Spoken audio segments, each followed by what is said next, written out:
जो टॉपिक हमारा लूपिंग चल रहा था, अभी मैं लूपिंग के बारे में ही बात कर रहा हूँ कि लूपिंग में हमने व्हाइल लूप के वेरिएंट लगभग लगभग देख लिए थे। अब हम आ जाते हैं फॉर लूप पर। ठीक है, फॉर लूप का डायरेक्टली मैं इम्प्लीमेंटेशंस पर आ रहा हूँ। ठीक है, जैसे कि मैं आ जाता हूँ, ये वाला इम्प्लीमेंटेशन देख लेते हैं। ठीक है, कि मैंने क्या किया, ये मैंने इसे कॉपी कर लेता हूँ मैंने क्या किया, फॉर लूप करता क्या है समझना। फॉर लूप एक लिस्ट पे काम करता है। जैसे ये मेरी एक क्या है, लिस्ट है। जैसे मैंने ये लिस्ट को यहाँ से पूरा ये प्रोग्राम मैंने कॉपी कर लिया और मेरे नोट पैड पर मैं पेस्ट कर लेता हूँ।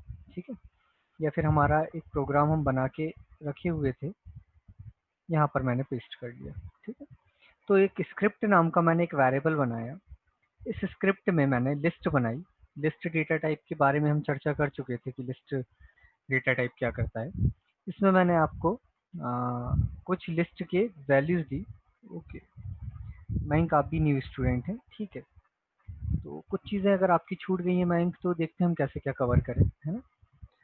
चलिए, तो ये हमारा लिस्ट डेटा टाइप है और लिस्ट डेटा टाइप में मैंने 4 वैल्यूज़ यहाँ पर दे दी हैं। जो स्क्रिप्टिंग लैंग्वेज है कुछ भी दे सकते हैं और ज़रूरी नहीं है सभी इंटीजर टाइप, वो सभी स्ट्रिंग टाइप की हों। हम इंटीजर, स्ट्रिंग, फ्लोट सभी का कॉम्बिनेशन भी यहाँ पर दे सकते हैं। तो ये मैंने यूज़ किया। अब मुझे एक एक करके क्या करना था, यहाँ से डेटा को गेट करना था। ठीक है, तो मैंने यहाँ पर एक वेरिएबल लिखा, स्क्रिप्ट नाम का वेरिएबल।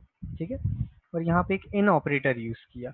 जो लोग इन ऑपरेटर से बहुत ज़्यादा फैमिलियर नहीं हैं, तो इन ऑपरेटर मैं आपको बता दूँ, आपने माई में भी पढ़ा था। माई में एक कमांड हम लिखते थे, सिलेक्ट स्टार फ्रॉम स्टूडेंट, है ना। तो स्टूडेंट टेबल का सारा डेटा ये फेच करके देता था। कंडीशन भी लगाते थे, वेयर क्लास इक्वल्स टू। ठीक है, where class equals to, for example मैंने यहाँ पर लिख दिया कि क्लास हमारी क्या होनी चाहिए, बीई होनी चाहिए। ठीक है, अब मुझे और देना है, तो और क्लास इक्वल्स टू, यहाँ पर मैंने दे दिया बी कॉम होना चाहिए। और ऐसे हम और करके बहुत सारे वेरिएंट लिख सकते हैं, और है अब टिल जितना भी हम चाहें उतना लिख सकते हैं।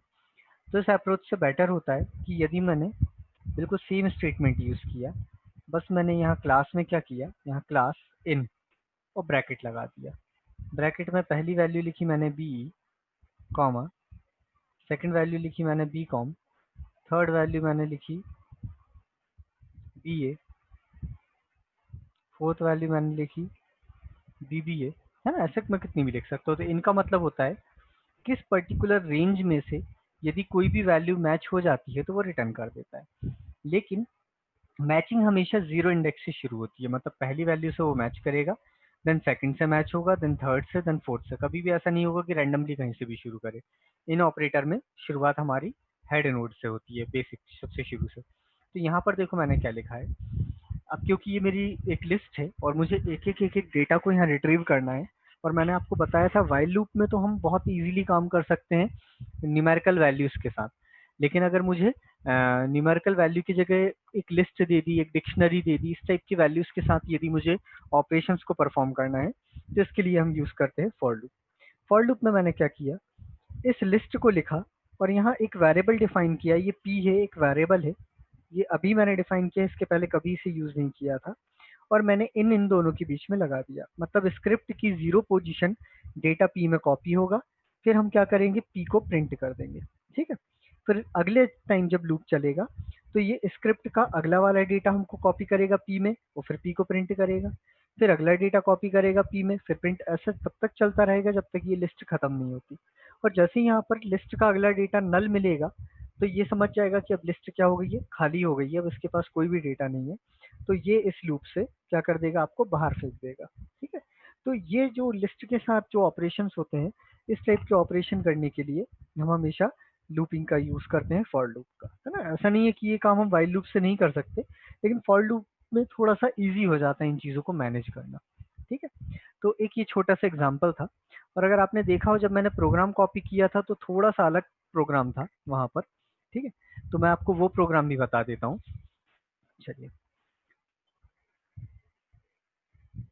ये वो प्रोग्राम था। अब इस प्रोग्राम में देखो, यहाँ पर एक रेंज फंक्शन और एक लेंथ फंक्शन दिया गया है। रेंज का मतलब क्या होता है, लेंथ का मतलब क्या होता है, वो समझ लेते हैं। इस प्रोग्राम में मैंने क्या किया, ये 2 लाइन अकेली हम कॉपी कर लेते हैं और यहाँ पर आए, ठीक है। इन दोनों लाइन की जगह मैं ये पेस्ट कर देता हूँ। लो भाई, ठीक है, ये लो। अब यहाँ पर मैंने क्या किया, अगेन एक लिस्ट थी, इस स्क्रिप्ट नाम की जो लिस्ट है इसकी मैंने लेंथ फाइंड करी। किसके थ्रू? लेंथ फंक्शन के थ्रू मैंने एक लेंथ फाइंड की। जैसे ही मुझे ये लेंथ मिलेगी तो ये मुझे बता देगा कि इसकी लेंथ कितनी है, 4। रेंज हो गया 4, मतलब रेंज हमेशा 0 से शुरू करता है और मैक्सिमम वैल्यू 4 तक वो जाएगा। 4 मतलब कि एक कम, है ना? मैंने आपको स्ट्रिंग में भी और हर जगह बताया था कि जब भी हम कोई वैल्यू लिखते हैं वो एक कम चलती है। तो 0 से लेकर 3 तक ये चलेगा, ठीक है। तो पहले 0 वैल्यू दे देगा यहाँ पर, और फिर हम यहाँ पर प्रिंटिंग में क्या करेंगे, स्क्रिप्ट की वो पोजीशन प्रिंट कर देंगे जो कि यहाँ पर लिखी थी। जैसे 0 आया हमारा, तो स्क्रिप्ट को हमने यहाँ पर कॉपी करके प्रिंट कर दिया। तो मैं इसको थोड़ा और एडिट कर देता हूँ। स्क्रिप्ट की 0 पोजीशन, 1 पोजीशन, 2 पोजीशन, 3 पोजीशन, यानी कि स्क्रिप्ट की पी पोजीशन, है ना? तो ये इस टाइप से इंडेक्सिंग के फॉर्म में भी आप प्रिंट कर सकते हो। रेंज फंक्शन जो होता है वो और भी बहुत सारे काम के लिए यूज होता है। जैसे मैं एक दूसरा प्रोग्राम आपको बता देता हूँ, यहाँ पर बता देता हूँ मैं। ये मैंने एक लूप लिया, फॉर लूप, ठीक है, और रेंज फंक्शन में लिख दिया यहाँ 1 कॉमा 10, ठीक है। ये मैंने लिख दिया और हर बार मैं पी को प्रिंट करवा रहा हूँ। तो रेंज का मतलब होता है 1 से शुरू हो, कहाँ तक जाए वो, 9 तक। 10 नहीं, 9 तक। 9 तक क्यों जाएगा? क्योंकि वो एक कम चलता है हमेशा। तो 1 से लेके 9 तक ये क्या करेगा, नंबर एक एक करके प्रिंट कर देगा, ठीक है। यदि मुझे 1 से लेके 10 तक के बीच में, मतलब ये 11 कर देता हूँ, तो 1 टू 10 के बीच में यदि मुझे कोई वैल्यूज चाहिए है, ठीक है, वो प्रिंट करनी है, लेकिन दो दो के गैप से करनी है, तो मैं कॉमा 2 लिख दूंगा। तो ये कॉमा 2 स्टेप को शो करता है, ये होती है स्टेप, है ना? तो मैंने अगर यहाँ कॉमा 2 कर दिया तो इसका मतलब है ये एक प्रिंट करेगा, फिर 3 प्रिंट करेगा, फिर 5, फिर 7, फिर 9। इस टाइप से ये चलता रहेगा दो दो के गैप में।